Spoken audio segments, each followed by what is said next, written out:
ପୁରାଣ ଅନୁସାରେ ଚନ୍ଦ୍ରଦେବ ଅତ୍ୟନ୍ତ ସୁନ୍ଦର ଏବଂ ତେଜସ୍ୱୀ ଥିଲେ। ତାଙ୍କ ଆଲୋକରେ ସମସ୍ତ ଦେବତା ମଧ୍ୟ ଆଶ୍ଚର୍ଯ୍ୟ ହେଉଥିଲେ। ରାଜା ଦକ୍ଷଙ୍କର 27 ଝିଅଙ୍କ ସହିତ ଚନ୍ଦ୍ରଙ୍କର ବିବାହ ହୋଇଥିଲା। ଏହି 27 ଝିଅମାନେ ହେଉଛନ୍ତି 27ଟି ନକ୍ଷତ୍ର। କିନ୍ତୁ ଚନ୍ଦ୍ରଦେବ ସମସ୍ତଙ୍କୁ ସମାନ ଭାବରେ ଭଲ ପାଉନଥିଲେ। ସେ କେବଳ ରୋହିଣୀଙ୍କୁ ଅଧିକ ପ୍ରେମ କରୁଥିଲେ। ଏହା ଦେଖି ଅନ୍ୟ ନକ୍ଷତ୍ରମାନେ ଦୁଃଖିତ ହେଲେ। ସେମାନେ ତାଙ୍କ ପିତା ଦକ୍ଷଙ୍କ ପାଖକୁ ଗଲେ। ଦକ୍ଷ ଚନ୍ଦ୍ରଙ୍କୁ ବୁଝାଇଲେ, ସମସ୍ତଙ୍କୁ ସମାନ ଭାବରେ ଭଲ ପାଅ। କିନ୍ତୁ ଚନ୍ଦ୍ର ନିଜ ସୌନ୍ଦର୍ଯ୍ୟ ଓ ଶକ୍ତିର ଅହଙ୍କାରରେ ଦକ୍ଷଙ୍କ କଥା ଶୁଣିଲେ ନାହିଁ। ଏହା ଦେଖି ଦକ୍ଷ ରାଗରେ କମ୍ପି ଉଠିଲେ। ସେ ଚନ୍ଦ୍ରଙ୍କୁ ଅଭିଶାପ ଦେଲେ, ତୁମର ତେଜ ଧୀରେ ଧୀରେ ନଷ୍ଟ ହେବ। ତୁମେ ଦିନକୁ ଦିନ କ୍ଷୀଣ ହୋଇଯିବ।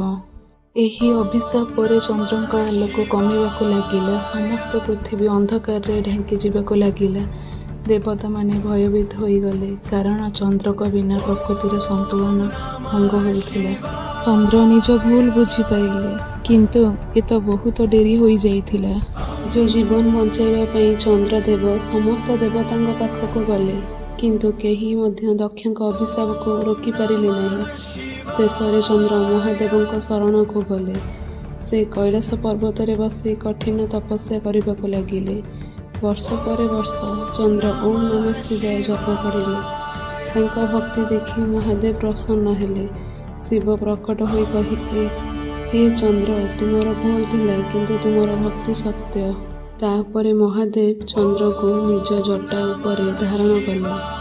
ମହାଦେବ କହିଲେ, ଦକ୍ଷଙ୍କ ଅଭିଶାପ ସମ୍ପୂର୍ଣ୍ଣ ହଟିବ ନାହିଁ, କିନ୍ତୁ ମୁଁ ତୁମକୁ ରକ୍ଷା କରିବି। ସେଥିପାଇଁ ଆଜି ମଧ୍ୟ 15 ଦିନ କମେ ଏବଂ 15 ଦିନ ବଢ଼େ। ଏହି କାରଣରୁ ଶିବଙ୍କୁ ଚନ୍ଦ୍ରଶେଖର ବୋଲି କୁହାଯାଏ। କିନ୍ତୁ ବନ୍ଧୁମାନେ, ଏହାର ଆଉ ଗଭୀର ଅର୍ଥ ମଧ୍ୟ ଅଛି। ଚନ୍ଦ୍ର ହେଉଛନ୍ତି ମନର ପ୍ରତୀକ। ମଣିଷ ମନ ମଧ୍ୟ ଚନ୍ଦ୍ର ପରି କେବେ ଶାନ୍ତ, କେବେ ଅସ୍ଥିର, ଆଉ କେବେ ଅନ୍ଧକାରରେ ଭରିଯାଏ। ଏବଂ ମହାଦେବଙ୍କ ମୁଣ୍ଡରେ ଚନ୍ଦ୍ର ରହିବା ଅର୍ଥ, ଯିଏ ନିଜ ମନକୁ ନିୟନ୍ତ୍ରଣ କରିପାରେ, ସେ ସତ୍ୟ ଶିବଙ୍କୁ ପାଇବେ। ତେଣୁ ବନ୍ଧୁମାନେ, ମହାଦେବଙ୍କ ମୁଣ୍ଡରେ ଥିବା ଚନ୍ଦ୍ର କେବଳ ଏକ ଅଳଙ୍କାର ନୁହେଁ। ଏହା ଆମକୁ ଶିଖାଏ, ଅହଙ୍କାର ମଣିଷକୁ ନଷ୍ଟ କରେ, କିନ୍ତୁ ସତ୍ୟ ଭକ୍ତି ମହାଦେବଙ୍କ କୃପା ଦେଇଥାଏ।